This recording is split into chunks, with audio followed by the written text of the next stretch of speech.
अभियान चल रहा है हरियाणा कांग्रेस पार्टी का, हरियाणा मांगे हिसाब। 10 साल की ये सरकार हिसाब दे हरियाणा की जनता को।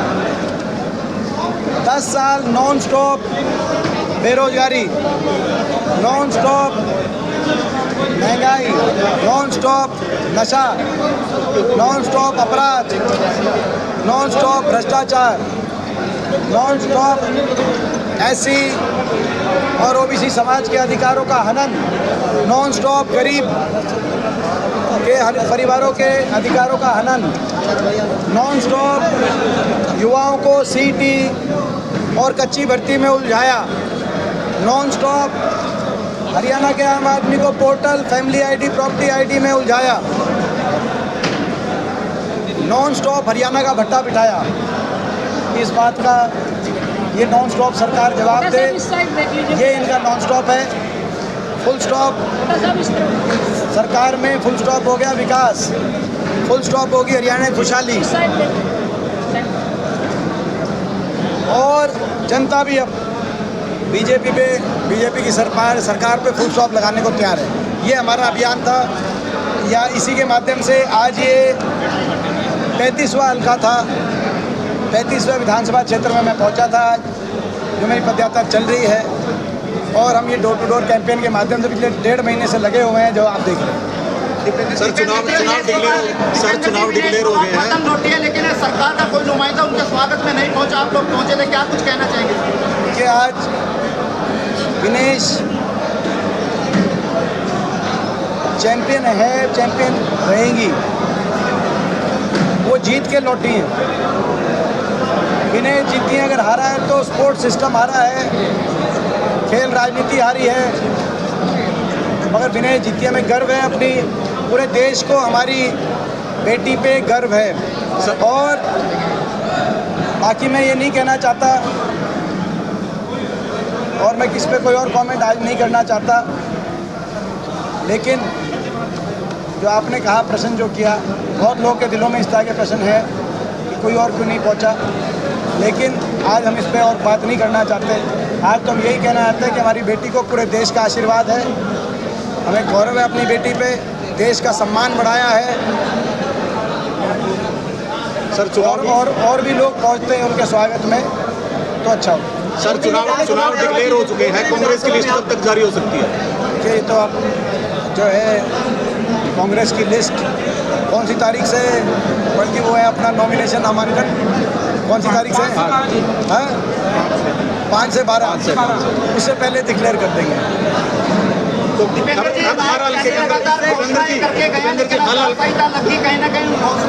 क्या कहना चाहेंगे? वो तो नोटिफाई नहीं हुई, घोषणा नोटिफाई नहीं हुई।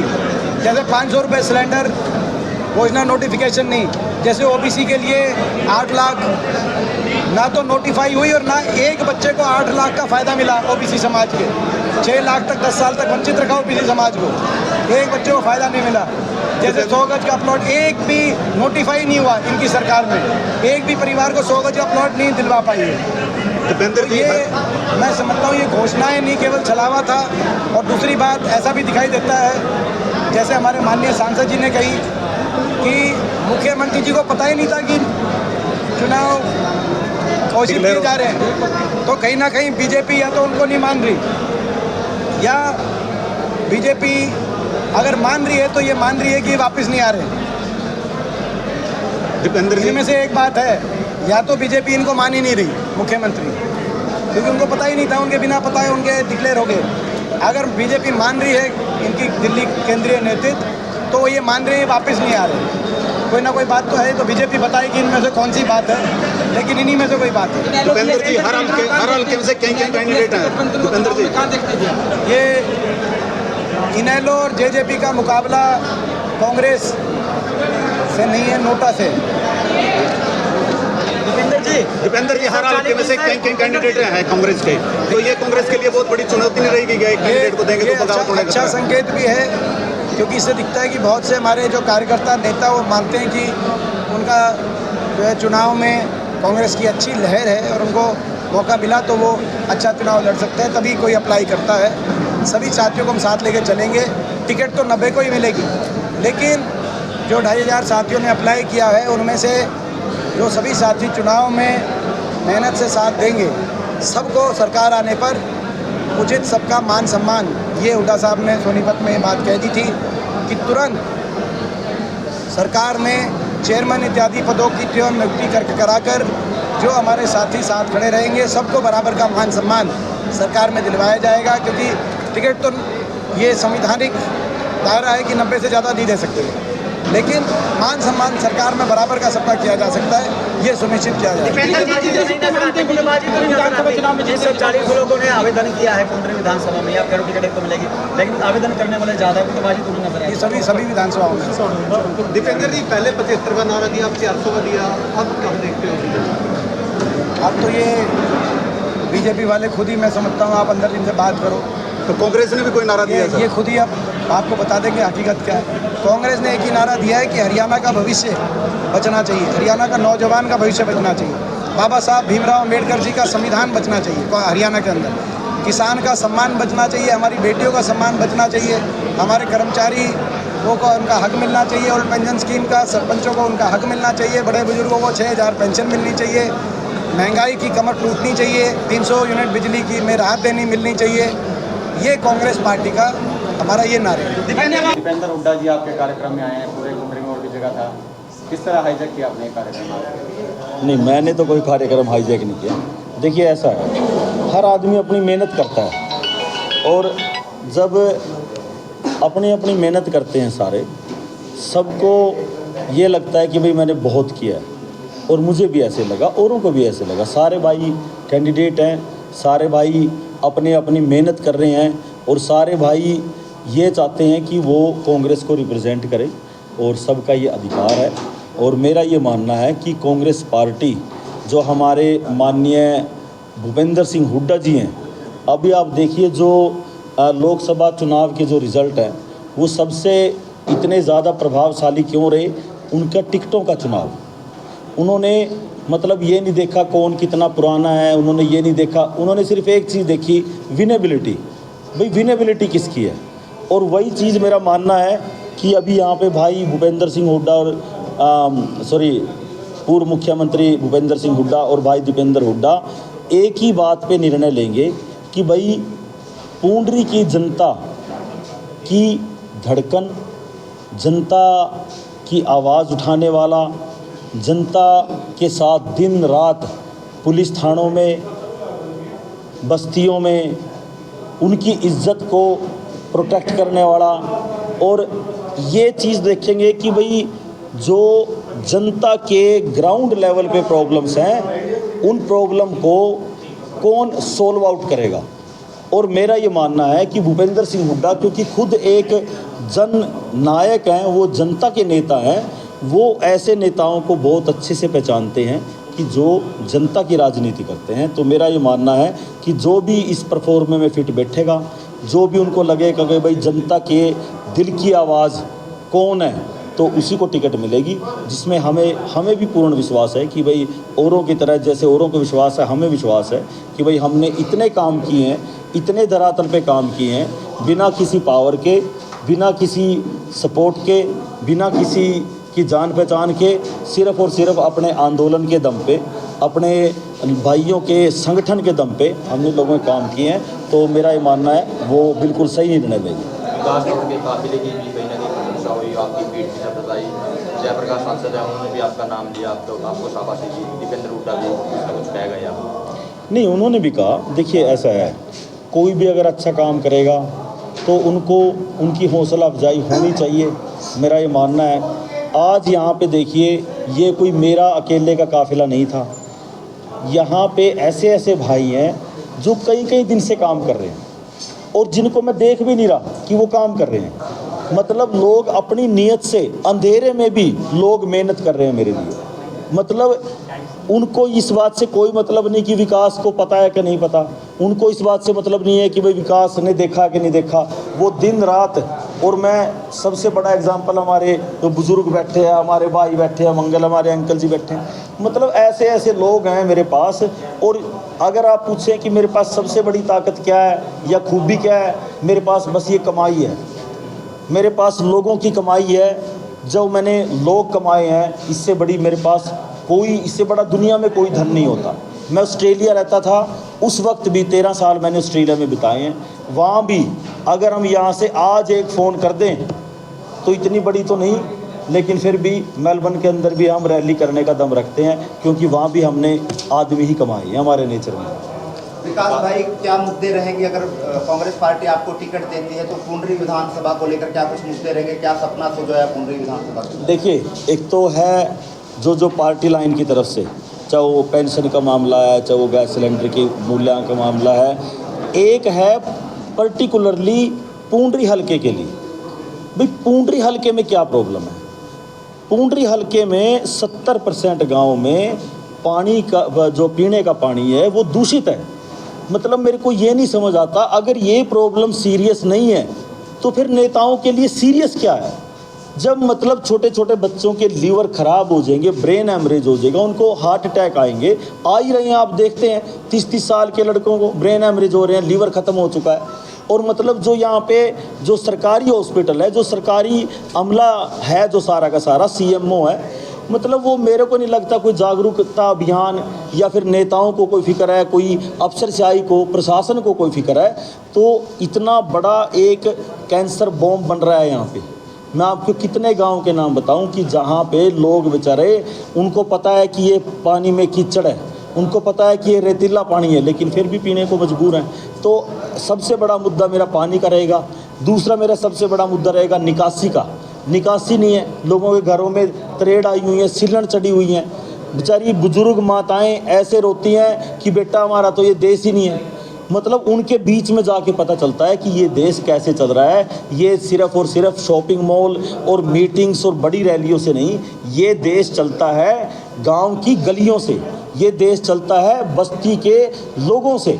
जो वहाँ पे मतलब ताऊ चाचे, हमारी दादी ताइयाँ हैं, वो सारे जो पूरे शहर का मतलब सफाई का सिस्टम ठीक करती हैं, उनको भी हम मतलब एक सभ्य समाज में रहने की सुविधा नहीं दे पा रहे। उनके बच्चे जहाँ पढ़ते हैं वहाँ टीचर्स नहीं हैं।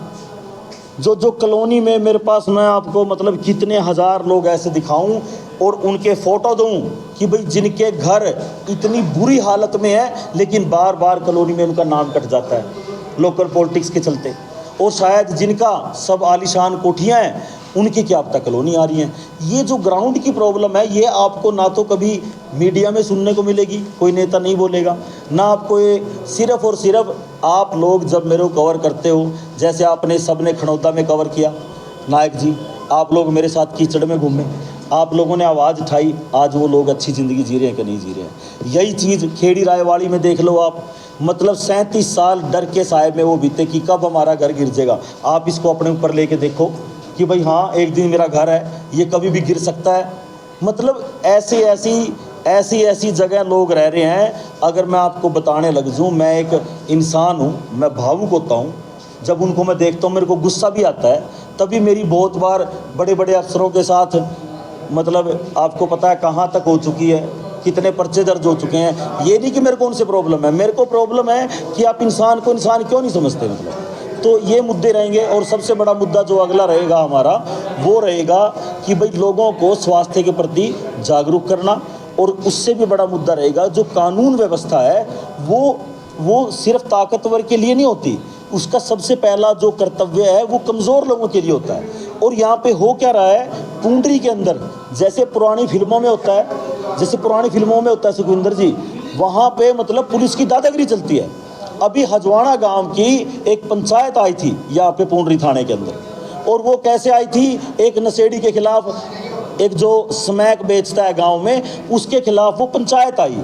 आप यकीन मानोगे, मतलब पुलिस वालों ने उसको बुला के भाई हाँ वाइफ से एप्लीकेशन लेके, पंचायत की एप्लीकेशन लेके पंचायत को ही जेल में बैठा रखा। हम ऊपर गए, 70 साल के बुजुर्ग जेल में बैठे बिना कोई एफआईआर, बिना कोई सबूत। और कमाल ये हो गया, जब हमने हंगामा करा आधी मिनट में फिर वो बाहर भी आ गए और आधे घंटे में वो समझौता भी हो गया। मतलब सत्ता की कुर्सी पर बैठने के बाद भी विकास तंवर का यही रुख रहेगा जनता के प्रति, जनता के हितों के लिए, क्या ऐसे ही समाधान करने के लिए लगातार ऐसे लड़ाकू विमान की तरह काम करते रहेंगे? लड़ाकू विमान, लोग कहते हैं विकास तंवर लड़ाकू विमान अधिकारियों से भिड़ जाता है। देखिए ऐसा है कि भाई बात सत्ता की है ही नहीं है, मेरे लिए सत्ता मैटर नहीं करती। हमारे घर पे ये सारी लाल बत्तियाँ, चेयरमैनी, 2 बार जिला परिषदी, क्योड़क गांव की सरपंची, मार्केटिंग सोसाइटी की डायरेक्टरी, आप नाम बोलो, हम सारी चीज़ हमारे पास रह चुकी है। हमें तो, हम बेसिकली आत्मा से पंचायती लोग हैं, लेकिन हमें राजनीति से ताकत मिलती है लोगों के काम करने के लिए। अब अडानी वाला मैटर था, आपको पता है 2 मंडी बंद हो गई थी, 7-8 हज़ार मजदूर बेरोजगार हो गए थे।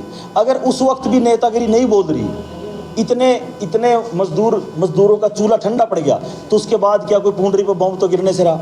और आपने देखा होगा कैसे उस वक्त हमने सिर्फ अपना ही भाईचारा खड़ा है, इनके दम पे ताला लगाया। कब ताला लगाया?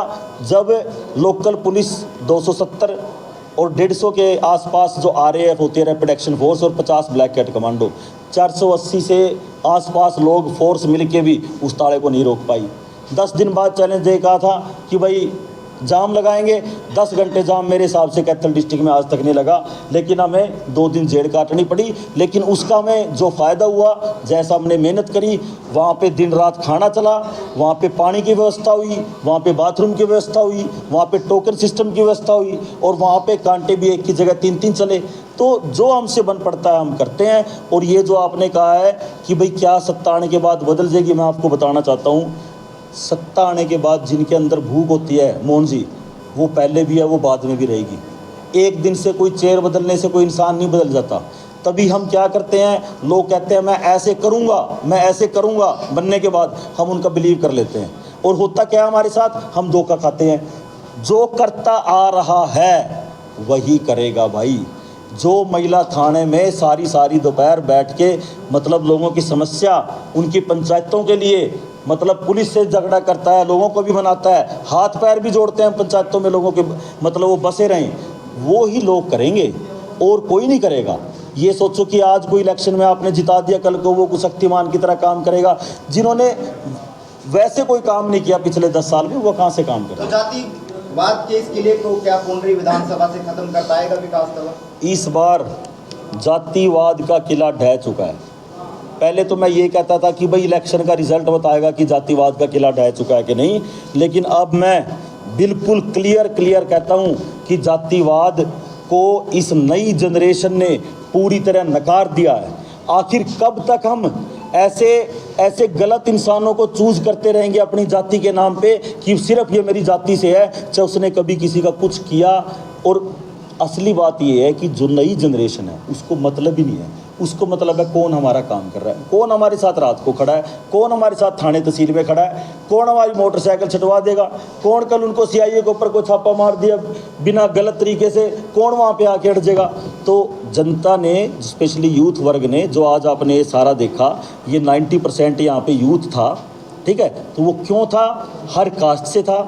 जो यहाँ पे ब्राह्मण समाज है, रोड समाज है, राजपूत समाज है, यहाँ पे चमार समाज है, वाल्मीकि समाज है, बैरागी समाज है, नाई, कुमार, जितने भी यहाँ पे समाज हैं, वो एक तरफा जो यूथ है उन्होंने एक ऐसा संगठन बना लिया है। और ज़्यादातर लोग कहते हैं कि संगठन का नाम बुलंद आवाज़ है, और आगे कांग्रेस पार्टी है। आज के ट्रेलर को देखकर कितना आश्वस्त है कि दूसरे नेताओं से अपने आप को मजबूत मानते और कांग्रेस पार्टी आपको जो है वो टिकट? देखिए, मैं दूसरे नेताओं से कभी कंपटीशन नहीं करता, मेरा कंपटीशन खुद से है। आज जो आपने देखा, हमारा एस्टिमेट था 2000 के आसपास, लेकिन मेरे हिसाब से अगर आप सच फिगर लो, मतलब वो नहीं एग्जैजरेट नहीं करना चाहिए, जो रियल फिगर हो, तो कम से कम यहाँ पे 3.5 से लेकर 4000 लोग तो थे। आप मानते हो कि नहीं मानते हो इस बात को? अगली बार जब हम रैली करेंगे सिंगल हैंडेडली, तब आप देखना कि भाई पूंडरी हल्के को वो रैली दिखाएंगे जो आज तक कभी देखी नहीं। और जब काफिले निकालेंगे, आपने जिला परिषद में देखा है मोहन जी, आप लोगों ने सबने देखा है कैसे काफिले निकलते हैं, और इस बार के काफिले उससे भी विशाल होंगे, ये मैं आपको गारंटी देना चाहता हूं। क्योंकि यहाँ के यूथ ने सारी जो अपनी जाति की राजनीति है उसको नकार दिया है और भाईचारे की राजनीति को अपना लिया है, और इसी वजह से पूंडरी क्षेत्र एक नई दिशा और नई दशा में इस बार 2024 में कदम रखने जा रहा है।